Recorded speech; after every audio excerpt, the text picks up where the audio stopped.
श्रीगुरुभ्यो नमः।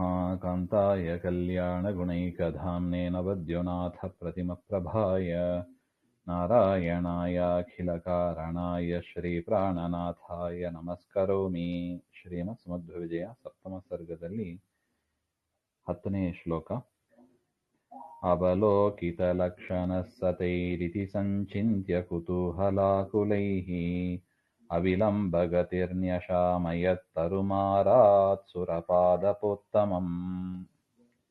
ಅಂದರೆ ಹಿಂದೆ ನೋಡಿದಂತೆ ಆಚಾರ್ಯರು ಬದ್ರಿಕಾಶ್ರಮ ಅಂದರೆ ವೇದವ್ಯಾಸರ ಆಶ್ರಮಕ್ಕೆ ಪ್ರವೇಶ ಮಾಡ್ತಾ ಇರುವಾಗ ಋಷಿಗಳು ತಾವು ಹೇಗೆ ಚಿಂತನೆ ಮಾಡಿದರು ಅಂತ ವರ್ಣನೆಯನ್ನ ಮಾಡ್ತಾ ಇದ್ದಾರೆ. ಈ ಶ್ಲೋಕದಲ್ಲೂ ಅದನ್ನು ಹೇಳ್ತಾ ಇದ್ದಾರೆ. ಕುತೂಹಲಾಕುಲೈಹಿ, ಕುತೂಹಲದಿಂದ, ತನ್ಮನಸ್ಕೈಹಿ, ಅವರಲ್ಲೇ ಮನಸ್ಸಿಟ್ಟವರಾಗಿ, ತೈಹಿ, ಆ ಆಶ್ರಮದಲ್ಲಿದ್ದ ಮುನಿಗಳಿಂದ, ಇತಿ ಪೂರ್ವೋಕ್ತ ಪ್ರಕಾರೇಣ ಸಂಚಿತ್ಯ, ಹಿಂದೆ ಹೇಳಿದ ರೀತಿಯಲ್ಲಿ ಆ ಋಷಿಗಳೆಲ್ಲ ವಿಚಾರ ಮಾಡಿದ್ರು. ಆಗ ಅವಲೋಕಿತ ಲಕ್ಷಣ ವಿರಿಂಚ ವಾಯುವನ್ಯತರ ಜ್ಞಾಪಕತ್ವೇನ ಜ್ಞಾತಾನಿ ಲಕ್ಷಣಾನಿ. ಅಂತಹ ಲಕ್ಷಣಗಳು, ಈ 32 ಸಲ್ಲಕ್ಷಣಗಳಿಂದ ತುಂಬಿದವರಾದ ಆ ಮಧ್ವಾಚಾರ್ಯರು ಅಂತ ಅರ್ಥ. ಮಧ್ವಾಚಾರ್ಯರು ಅವಿಲಂಬಗತಿ, ಅಂದ್ರೆ ವಿಳಂಬ ಇಲ್ಲ, ನಿಧಾನಕ್ಕೆ ಬರ್ತಾ ಇಲ್ಲ, ಅವಿಲಂಬ ವೇಗವಾಗಿ ಬರ್ತಾ ಇದ್ದಾರಂತೆ. ನೋಡಿ, ಆ ಒಂದು ಕರು ಆ ತಾಯಿಯ ನೋಡ್ಬೇಕು ಅಂತ ಎಷ್ಟು ಆತುರದಿಂದ ಓಡಿ ಬರ್ತದೆ ನೋಡಿ. ಆ ತರ ವೇದವ್ಯಾಸರನ್ನ ಕಾಣಬೇಕು ಅಂತ ನಾವು ದೇವಸ್ಥಾನಕ್ಕೆಲ್ಲ ಹೇಗೆ ಹೋಗಬೇಕು ಎಂಬ ಅದನ್ನು ಕೂಡ ಆಚಾರ್ಯರು ತೋರಿಸಿಕೊಡ್ತಾ ಇದ್ದಾರೆ. ಅವರು ವೇಗವಾಗಿ ಹೋದರು ಅಷ್ಟೇ ಸೂಚನೆ, ಆದರೆ ಅದನ್ನು ಅರ್ಥ ಮಾಡಿಕೊಂಡು ಆ ನಾರಾಯಣ ಪಂಡಿತಾಚಾರ್ಯರು ಹೇಳ್ತಾರೆ ನೋಡಿ, ಆ ಒಂದು ಪ್ರೀತಿಯ ಭಾವನೆ ಮನಸ್ಸಿನಲ್ಲಿ ಇರಬೇಕು.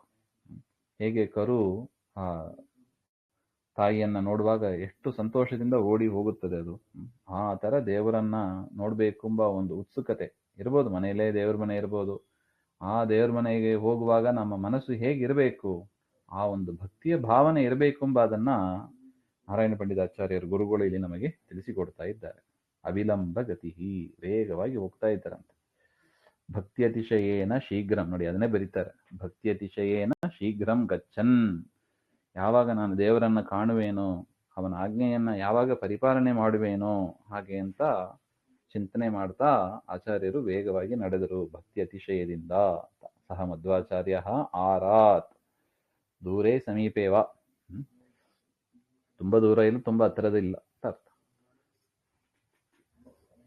ಸುರಪಾದ ಪೋತ್ತಮಂ, ಸುರಾಣಾಂ ದೇವಾನಾಂ ಪಾದಪ, ಅಂದರೆ ದೇವತೆಗಳ ಮರ ಅಂದ್ರೆ ಯಾವುದು? ಪಾರಿಜಾತ ವೃಕ್ಷ. ಪಾರಿಜಾತ ವೃಕ್ಷದಂತೆ ಉತ್ತಮವಾದ ಒಂದು ಶ್ರೇಷ್ಠವಾದ ಒಂದು ಮರ. ಉತ್ತಮ ಅಂದ್ರೆ ಏನು? ಶ್ರೇಷ್ಠವಾದ ತರುಣ್ ಅಂದ್ರೆ ಬದರಿ ವೃಕ್ಷ ಅಂತ ಅರ್ಥ. ಬೋರೆಹಣ್ಣು ಅಂತಾರೆ, ಬೋರೆಹಣ್ಣಿನ ಮರ ಬದರಿ ವೃಕ್ಷಂ. ನ್ಯಶಾಮಯತ್, ಅದನ್ನ ನೋಡಿದ್ರು ಅಂತ ಅರ್ಥ.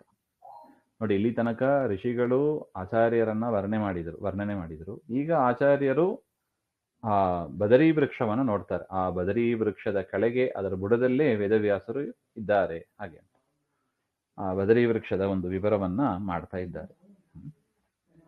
ಮಸೃಣತ್ವಚ ಮುನ್ನತಂ ತತಂ ಬಹುಶಾಖಾ ಫಣಸೂನರತ್ನಕಂ ಭಗವಂತಮನಂತಮಂತಿಕೆ ಸ್ಥಿತಮೀಶಸ್ಯ ನಿಷೇವನಾಯ ವಾ.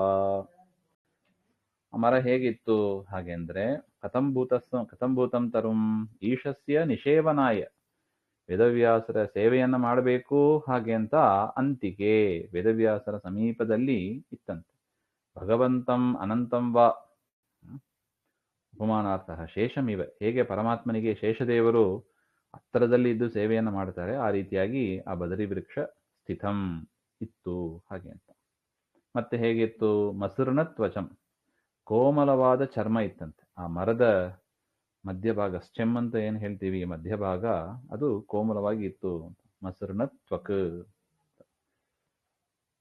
ಉನ್ನತಂ, ಭಾರಿ ಎತ್ತರ ಇತ್ತಂತೆ. ತತಂ, ಅದು ಹೇಗಿತ್ತು ಅಂದ್ರೆ ಚೆನ್ನಾಗಿ ಹರಡಿ ಇತ್ತಂತೆ. ಹರಡಿ ಮರ ಹರಡಿ ಇದ್ರೆ ಹೇಗಿರ್ತದೆ? ಛತ್ರಿ, ಒಂದು ಅಂಬ್ರೆಲ್ಲಾ ತರ ಇರುತ್ತದೆ ಹಾಗೆ ಅಂತ. ಛತ್ರಾಕಾರೇಣ ವ್ಯಾಪ್ಯ ಸ್ಥಿತಂ ಹಾಗೆ. ನೋಡಿ, ಶೇಷನು ಹಾಗೆ ಇರ್ತಾನೆ, ಚೆನ್ನಾಗಿ ಹರಡಿ ಇರ್ತಾನೆ ಹಾಗೆ. ಹೆಡೆ ಬಿಡಿಸಿದ್ರೆ ಹಾಗೆ ಇರ್ತದೆ ನೋಡಿ, ಹೆಡೆಯಂತೆ ಶೇಷದೇವರಂತೆ ಇತ್ತು ಅಂತ. ತತ್ರ ಮಸರಣ ತ್ವಚಂ ನೋಡಿ, ಶೇಷದೇವರಿಗೂ ಹಾಗೆ ಆ ಚರ್ಮ ಹೇಗಿರುತ್ತದೆ, ಹಾವಿನ ಚರ್ಮ ಭಾರಿ ಮೃದು ಇರುತ್ತದಂತೆ, ಅದಕ್ಕೆ ದೇವರು ಅದ್ರ ಮೇಲೆ ಮಲಗಿರ್ತಾನಂತೆ, ಸಾಫ್ಟ್ ಬೆಡ್ ಅಂತದು, ಆ ಥರ ಇರುತ್ತದೆ ಹಾಗೆ. ಮತ್ತು ಉನ್ನತಂ ಬಹುಪಣೈಹಿ ವ್ಯಾಪ್ಯ ಸ್ಥಿತಂ, ಅನೇಕ ಫಣಗಳಿಂದ ಶೇಷದೇವರು ಹೇಗೆ ಹೆಡೆ ಬಿಡಿಸಿ ಇರ್ತಾರೋ ಆ ಥರ. ಮತ್ತೆ ಹೇಗಿತ್ತು ಅಂದರೆ ಎರಡಕ್ಕೂ ಹೋಲಿಸ್ತಾರೆ, ಆ ಮರವನ್ನ ಶೇಷದೇವರ ಸರ್ಪಕ್ಕೆ ಹೋಲಿಸ್ತಾ ಇದ್ದಾರೆ ಹಾಗೆ ಅಂತ ತಿಳ್ಕೋಬೇಕು. ಬಹುಶಾಖಾ ಫನಸೂಣ ರತ್ನಕಂ, ಇನ್ನು ಮರದ ಪರವಾಗಿ ನೋಡಿದಾಗ ಅನೇಕ ಶಾಖೆಗಳಿಂದ, ಶಾಖೆ ಉಪಶಾಖೆಗಳಿಂದ ಕೂಡಿದ್ದಾಗಿ, ಸೂನಾನ್ಯೇವ ಫಲಾನಿ ರತ್ನಾನಿ, ಅಲ್ಲಿ ಬಿಡತಕ್ಕ ಹಣ್ಣುಗಳೇ ರತ್ನಗಳಂತೆ ಇದ್ದಂತೆ, ಬೋರೆ ಹಣ್ಣುಗಳು, ಬದರಿ ಹಣ್ಣುಗಳು, ಅದು ರತ್ನಗಳಂತೆ ಕಂಗೊಳಿಸ್ತು ಅಂತ. ಶೇಷದೇವರ ಪರವಾಗಿಯೂ ನೋಡಿ ಹಾಗೆ ಅನೇಕ ಶಾಖೆಗಳಿಂದ 1000 ಹೆಡೆ ಹೊರತು, ಆ ಥರ ಅನೇಕ ಶಾಖೆಗಳಿದ್ದ ಹಾಗೆ, ಮತ್ತೆ ಅದರ ಮೇಲೆ ರತ್ನಗಳು, ಸರ್ಪದ ಮೇಲೆ ಹೆಡೆ ಮೇಲೆ ರತ್ನಗಳು ಇರುತ್ತವೆ ಹಾಗೆ ಅಂತ, ಆ ಥರ ಇತ್ತು ಅಂತ.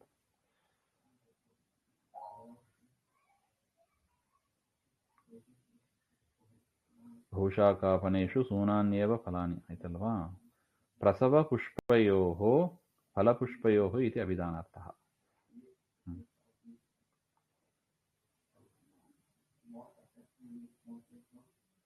ಫಲಾನಾಂ ರತ್ನ ಸಾಮ್ಯ, ಅದೇ ಫಲಗಳು ಅಂದರೆ ಹಣ್ಣುಗಳು ಅಂದರೆ ರತ್ನಕ್ಕೆ ಸಾಮ್ಯ ಅಂತ ಹೇಳಿದ್ದಾರೆ.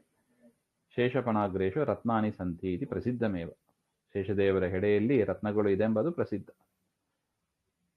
ಅಂಥ ಒಂದು ಮರವನ್ನ ಆಚಾರ್ಯರು ಕಂಡ್ರು ಅಂತ ಒಟ್ಟ ಅಭಿಪ್ರಾಯ. ಇನ್ನು ಮುಂದಿನ ಶ್ಲೋಕ. ಅತಿಚಿತ್ರ ವಿಚಿತ್ರ ಪತ್ರಿಣಂ ಬಹುವರ್ಣಂ ಹರಿಗೋ ನಿವಾರಕಂ ಮುನಿನಂದನಮಿಂದಿರಾಪತೇರಧಿಕೇಷ್ಟಂ ಪತತಾಂ ಇವಾಧಿಪಂ. ಮತ್ತೆ ಹೇಗಿತ್ತು ಮರ ಹಾಗೆಂದ್ರೆ, ಪತತಾಂ ಅಂದ್ರೆ ಪಕ್ಷಿಗಳು, ಪಕ್ಷಿಗಳ ಒಡೆಯ ಗರುಡನಂತೆ ಇತ್ತಂತೆ. ಅತಿ ಚಿತ್ರ ವಿಚಿತ್ರ ಪತ್ರಿನ, ಆ ಗರುಡನಿಗೆ ಚಿತ್ರ ವಿಚಿತ್ರವಾದ ರೆಕ್ಕೆಗಳು ಇರುತ್ತದೆ. ಅದೇ ತರ ಇದಕ್ಕೂ ಕೂಡ ಅಣುತ್ವ ಸ್ಥೂಲತ್ವಾದಿ ನಾನಾ ವಿಧಾನಿ ಪತ್ರಾಣಿ ಪರ್ಣಾನಿ, ಎಲೆಗಳು ಸಣ್ಣದು ದೊಡ್ಡದು ಅಂತ ಇತ್ತು ಅಂತ ಹೇಳ್ತಾರೆ. ಸಣ್ಣ ಸಣ್ಣ ಎಲೆಗಳು ಇರುತ್ತವೆ, ದೊಡ್ಡ ದೊಡ್ಡ ಎಲೆಗಳು ಇರುತ್ತವೆ, ವಿಚಿತ್ರವಾದ ಎಲೆಗಳು ಉಳ್ಳದ್ದು ಅಂತ. ಬಹುವರ್ಣಂ ನಾನಾ ವಿಧ ವರ್ಣಗಳಿಂದ, ಬಿಳಿದು ಹಾಗೆ ನಾನಾ ಬಣ್ಣಗಳಿಂದ ಕೂಡಿದ್ದಾಗಿ ಇತ್ತು. ಗರುಡನ ರೆಕ್ಕೆಯು ಹಾಗೆ ಇರುತ್ತದೆ.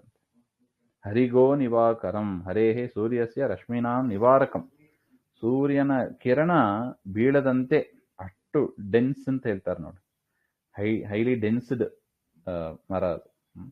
ಆ ಸೂರ್ಯನ ಕಿರಣ ಭೂಮಿಗೆ ಬರೋದೇ ಇಲ್ಲ ಅದರ ಕೆಳಗೆ ನಿಂತರ, ಆ ಥರ ಇತ್ತು ಅಂತ. ಹರಿಗೋ ನಿವಾಕರಂ. ಮುನಿನಂದನಂ, ಮುನೀನಾಂ ನಂದನಂ, ಮುನಿಗಳಿಗೆ ಸಂತೋಷವನ್ನು ಕೊಡತಕ್ಕದ್ದಾಗಿ. ಇಂದಿರಾಪತೇಹೇ ಅಧಿಕೇಷ್ಟಂ, ವೇದವ್ಯಾಸರಿಗೆ ಅತ್ಯಂತ ಪ್ರಿಯವಾದದ್ದು. ಗರುಡನೂ ಹೌದು, ಮರವೂ ಹೌದು.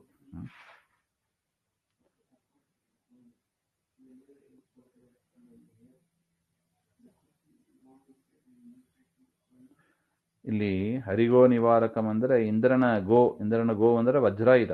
ಇಂದ್ರದ ಆ ವಜ್ರಾಯುಧವನ್ನ ಕೆಲಸಕ್ಕೆ ಬಾರದಂತೆ ಮಾಡಿದ್ರು. ಅಂದ್ರೆ ಏನರ್ಥ, ಅದ್ರ ಅಷ್ಟು ಎಫೆಕ್ಟ್ ಆಗಿಲ್ಲ ವಜ್ರಾಯುಧದಿಂದ, ಏಟ್ ಕೊಟ್ಟರು ಕೂಡ.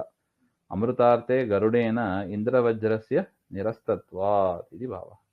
ಅಮೃತವನ್ನ ತರಬೇಕೆಂಬ ಸಂದರ್ಭದಲ್ಲಿ ಗರುಡದೇವರು ಇಂದ್ರನ ವಜ್ರಾಯುಧವನ್ನ ಆ ಥರ ಮಾಡಿದರು ಅಂತ, ಅಂದರೆ ಫಲಕಾರಿ ಆಗಲಿಲ್ಲ ಅಂತ.